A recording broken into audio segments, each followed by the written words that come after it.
Zeitgeist, from the German Spirit of the Age, is an immensely popular movie that can be viewed all over the internet. It has millions of hits and has extreme popular appeal, especially to those who are into a good conspiracy theory. Now, the second half of the film is an elaborate portrayal of the 9/11 tragedy as the work of the American government itself. But the first half calls into question the entire story of Christianity. Centuries of Christian history are swept away as the narrator explains that the whole thing is one large myth. Large historical claims are made that, if true, do mean it's all over for those wanting to place any hope in Jesus as someone relevant to today. To get some wisdom on this complicated topic, we've asked into the studio Dr. Chris Forbes, a senior lecturer in the Ancient History Department at Macquarie University in Sydney. Dr. Forbes is a specialist in the history of Greek thought and religion, Alexander the Great, and New Testament history. Chris, thanks for joining us. My pleasure. You've seen the Zeitgeist. What led you, an ancient historian, to watch this internet movie, and what was your initial reaction? Well, I first heard of it because my daughter was spending 5 months studying in Russia. She was at St. Petersburg, and Christian friends of hers there were getting a really hard time by people making claims from the movie, and she emailed me and said, "What can you find out about it?" So I had a look. And your response? Well, I ended up almost laughing because the claims it makes are mostly wildly wrong and in some cases simply silly. Can we focus in on what is really the heart of the claim of the movie as it connects with Jesus?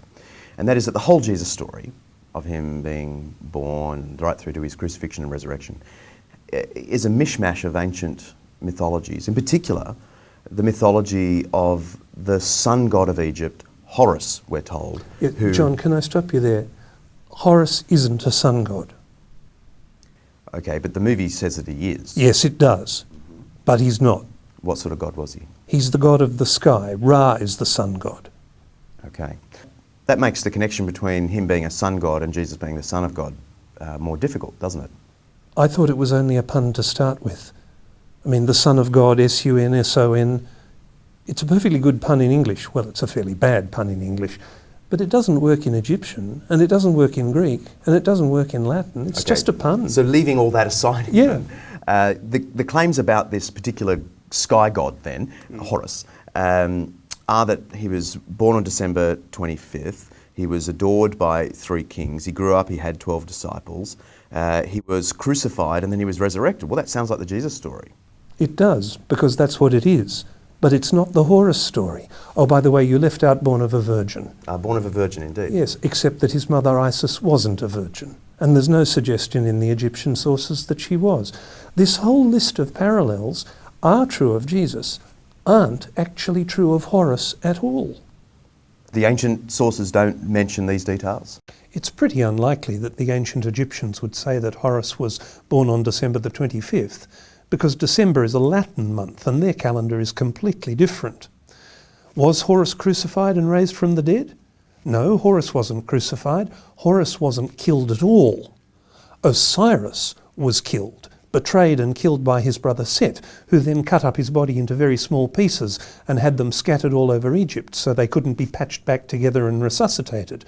And the rest of the myth of Osiris is about Isis gathering the pieces of his body, binding them up with bandages so that he can become the first mummy and therefore be resuscitated. But all of that happens not in historical time, that all happens in the Egyptian equivalent of the dream time, in mythological time. I guess the punchline of the Zeitgeist movie, as it connects with Jesus, is that because the Jesus story is just a mythical construct, which you're saying it isn't, the movie is saying he didn't exist. He's not a historical figure. Does that have currency in serious historical research today? No, there's no serious question for historians that Jesus actually lived. There's real issues about whether he is really the way the Bible described him. There's real issues about particular incidents in his life. But no serious ancient historian doubts that Jesus was a real person, really living in Galilee in the 1st century. The movie, in its list of references, if you get the transcript, some characters pop up, some scholars pop up, and it gives this sense that it is an authoritative movie, like Gerald Macy, G.A. Wells. Gerald Macy English poet and amateur Egyptologist. Not an expert, not an academic, not actually an historian at all. G.A. Wells, an academic, yes. Professor of German literature. Writer of popular books, trying to claim that Jesus is a myth. But he's not a historian. Did you find any serious historical work in the list of references? Not a single one. What I found is a whole list of books claiming to be written by experts, quoting other people claiming to be experts, quoting actually none of the ancient evidence at all. And yet a lot of people have been enamoured with this movie or deeply troubled by it. What is your advice to them? Can I be awfully blunt? Don't believe everything you see on YouTube. Given that this interview will also be on YouTube, have you got any further advice for them? Yes. Check references. Go looking for ancient evidence. If somebody claims something about Horus or Mithras or Dionysus, if they're only quoting another modern author, or in the case of Massey, someone writing in the 19th century, that's not good enough. What historians want to know is not do you quote historians, they want to know can you quote ancient evidence. And there's simply no ancient evidence that Horus or Mithras or Dionysus was born on the 25th of December, born of a virgin, crucified. The ancient stories simply don't say that about them. So the parallels with Jesus just collapse. Thank you for joining us. My pleasure.